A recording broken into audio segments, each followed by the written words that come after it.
I don't think I can live up to all that was said. You already have.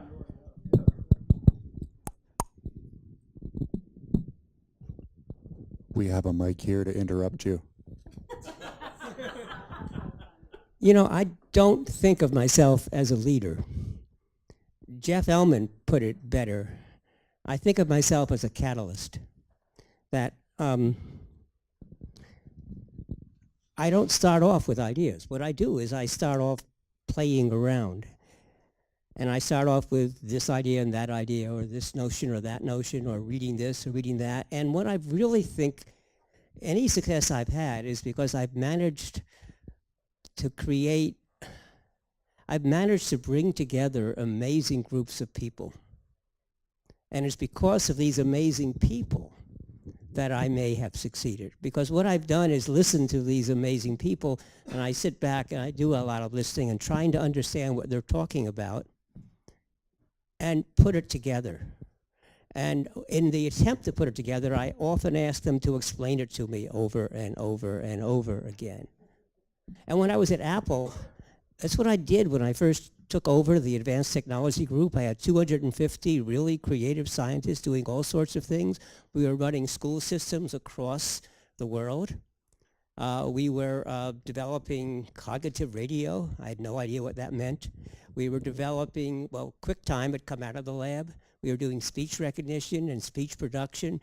We were doing just amazing things. And what I would do is I would use them to teach me.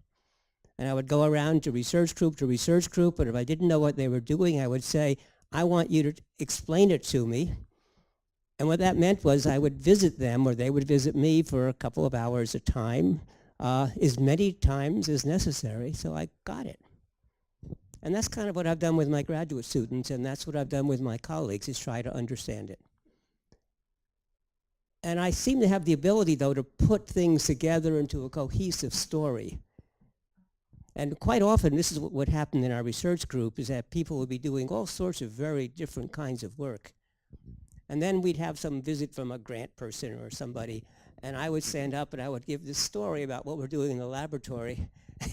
And all the members of the lab would come up to me later and say, oh, I didn't realize that we're all doing the same thing. That's really interesting. I'd never noticed.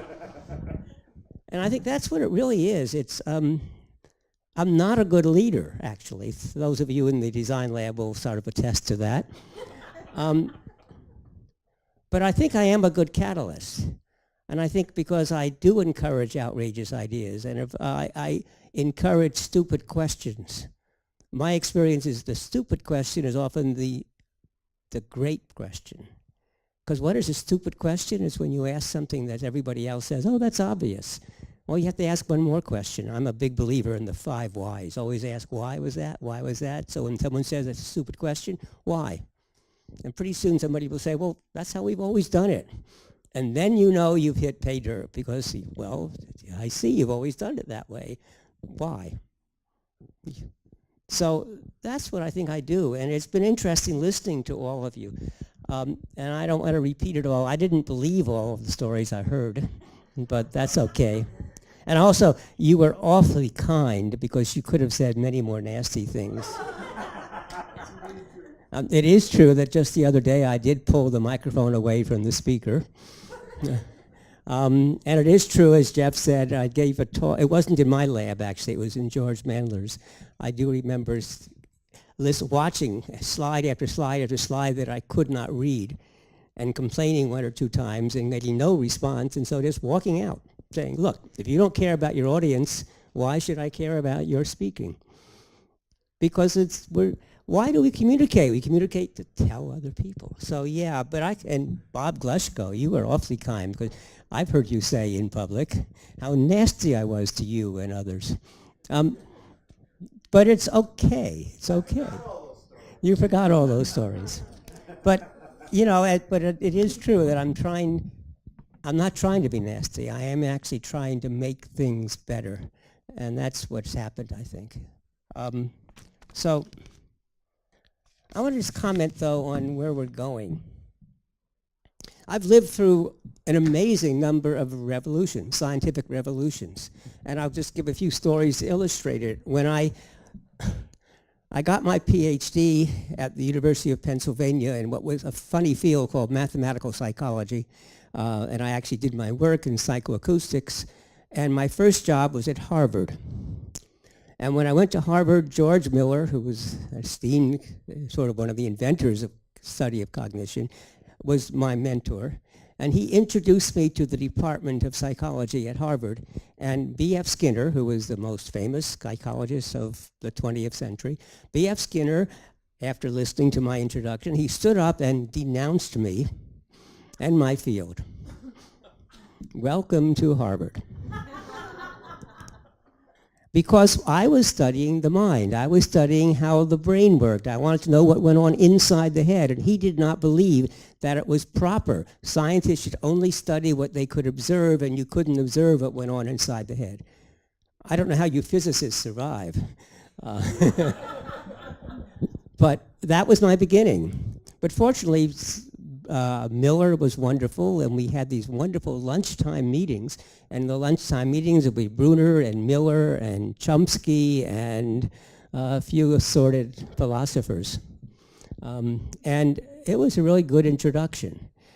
And when I came to La Jolla, again, I was hired by Bill McGill, George Mandler, and Norman Anderson, all of whom were doing what I would have called information processing psychology, and George Mandler had already established the Center for Human Information Processing Psychology, CHIP, which was in building 2C Prime. 2C Prime. It was the second college and the third building, and he got the Prime was because he went down to Washington and got enough money to build an addendum, which is today called Mandler Hall. And so information processing was brand new, and we built it. It was George who helped, but on the way, I left Harvard to come to San Diego, and I went via Moscow and stopped off at a conference in the Netherlands, and I met Peter Lindsay, who was he was also joining the faculty at San Diego, and the two of us vowed to write a book together. And we wrote a seminal textbook called Human Information Processing that really did change the way psychology was taught. It wasn't used that much. The faculty thought it was too difficult for the students. They were wrong. The students loved it. It was too difficult for the faculty. But over time, I used to give talks in other places, and there was one time where the chair stomped out and said that he was not even going to pay my transportation if he could help it, because I gave such a horrible talk. It wasn't that it was a horrible talk. It was that a new paradigm which was not understood, simply not understood. So that was information processing psychology, which became cognitive psychology. And then working with Dave Rumelhart, we developed schema theory, which we applied to learning. And that led to semantic networks. And then, as you've heard, the Sloan Foundation came in, and we started the cognitive science revolution, and we had some brilliant postdocs at first. And this is my memory of what happened, as we had these weekly meetings, and I was giving a little lecture on perceptrons and about those early days, and Jeff Hinton got very angry at me and stood up and came over and took the chalk out of my hand and said, "No." And that was wonderful, because that was the beginning of neural networks. Because he talked about the work that had been doing in physics and talking about energy states and a different approach to things. And that's the sort of thing I like. I love being contradicted when the result is that I learned something and that new things develop. And at that point, though, we were doing a number of different things. And so what happened is that Dave Rumelhart and Jeff Hinton's mathematical skills were all much better than mine. I only had 6 years of engineering math, and they were far superior to me. And we were also starting to develop new approaches to how we worked with computers and aviation safety and other relationships. You heard about the Unix paper, and that was kind of the beginning. That was an accident, but it got me going. And so we divided the lab up in some sense into two parts, the neural network part and then what ended up being user-centered system design part.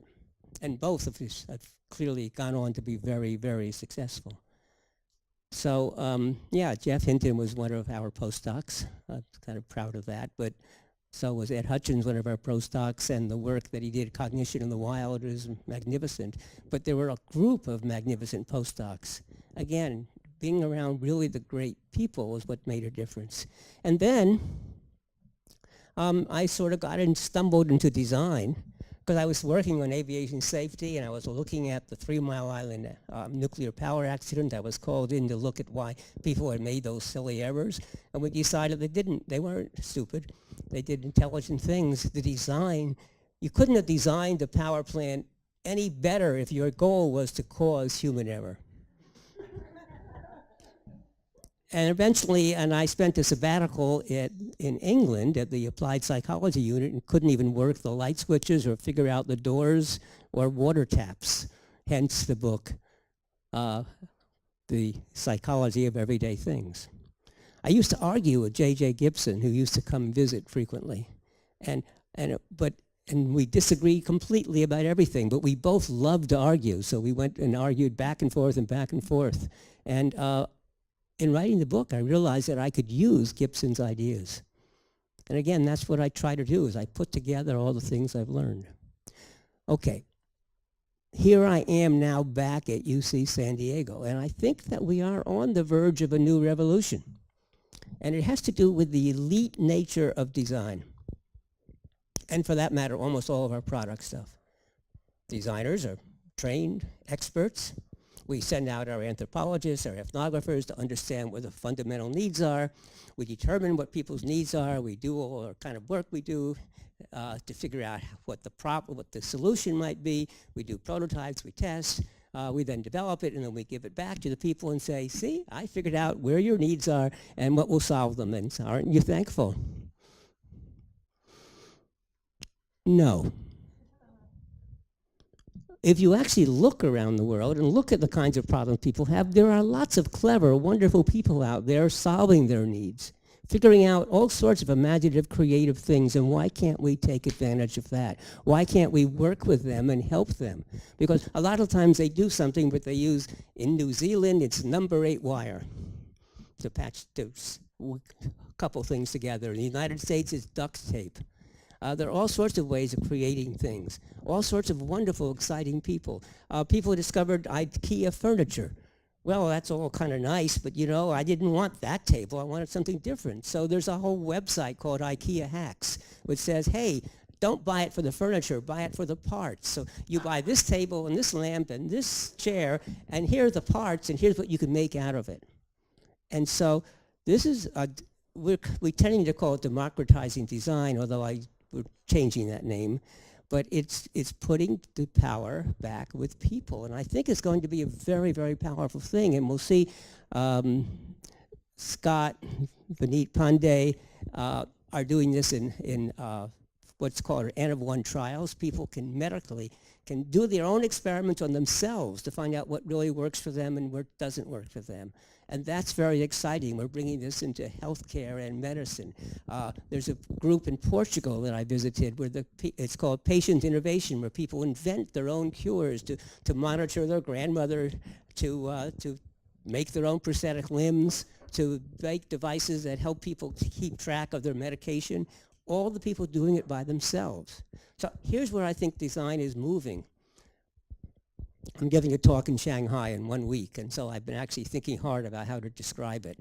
And basically, you shouldn't talk about design. Design, first of all, people don't understand what design is. They think it's making it look pretty. Besides, design by itself is not good enough. It has to be design and innovation, which I'm going to call creation. Well, in order to create, you may have to, if you're an expert, you can just create. If you're not an expert, you have to learn some things. So there has to be some learning tools. And so this is we have to not just revolutionize design, we have to revolutionize education, the way you learn. And what we really want to do is just-in-time learning, JITL, with little modules. And the modules shouldn't be like in a university, they're 10 weeks long or 15 weeks long because it's easier to schedule courses that way. No, it's an hour long or a week long. It's whatever it takes to learn the topic you need at the moment. And in terms of motivation, hey, we're not going to tell you beforehand. We're going to tell you when you get stuck. And that's when you understand why you're learning the material. And what's the world's best educational platform? It's called YouTube. Anything you want, you can find something. The problem is you don't know which is the best one or not. It needs to be somewhat organized, Bob, better, so that we can find the right stuff. And when you're finished, hey, why don't we tell the world what we've done? And there are several ways. You could commercialize it if you want. You could start a company if you want, or you could make it open source available so other people can use it and then can, in fact, enhance it and improve it. And I think this package applies to so many different disciplines and so many different problems. And it's a on the one hand, it's a very, very different way of doing things than we're doing it now. On the other hand, everything I've said, everything I've talked about, other people are doing all around the world, which is what you want when you're doing a revolution. If you want to revolutionize things, it's really useful to have lots of people who are doing similar things. And so all we have to do is band together and we're much more powerful. So I'm excited by that. And by the way, that's today's version. If you come back in a year or you come back after we're successful, it may turn out to be quite different from what I've said now. Because as has been said before, I have strong opinions and I change my mind frequently because I listen. And I don't mind being proven. Here's what I say. When somebody says, I really liked what you're doing, well, that's nice to hear, but I don't learn anything. When somebody says you're wrong, when they want to disagree with me, if they're intelligent, that's wonderful. There's one of two possibilities. One is, I still want to think I'm right, but I didn't do a decent job of explaining it. Or I was wrong. Okay, if I was wrong, what do you do when you find out that you're wrong? Well, you should change your mind, and that's what I do. The one thing is, if anyone is going to prove me wrong, I always prefer that it be me. And so I often do that, trying hard to find out where I am wrong and how I can change my mind. So anyway, this was a wonderful day. Well, kind of a tense day for me, actually. I wouldn't say it was relaxing. It was pretty powerful listening to all these stories, wondering who you were talking about. So I don't know if I can live up to it, but I really want to repeat. I think that I owe absolutely everything to the great people I have worked with. And yes, people think I'm a great writer, but you don't realize that I pass everything I write through Julie. And Julie not only is she a great writer and good at telling me what to do, but she's also good at saying, that's crap. And that's what you need to be a great writer. You need somebody, look, why do we test and design? Because the designer is too close to the stuff. You don't know how well it's going to be received by others. Every good writer needs a good editor. And my solution is to live with my editor. So thank you.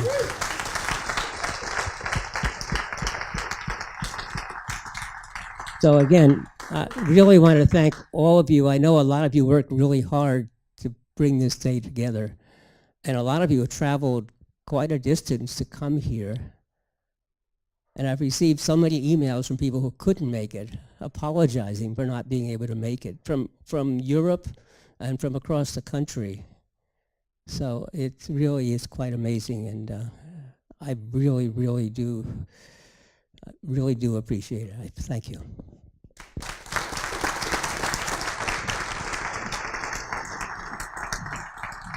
So we hope you'll join us for a beverage outside, and we'll have some time to share all the stories that we couldn't share on stage at the reception.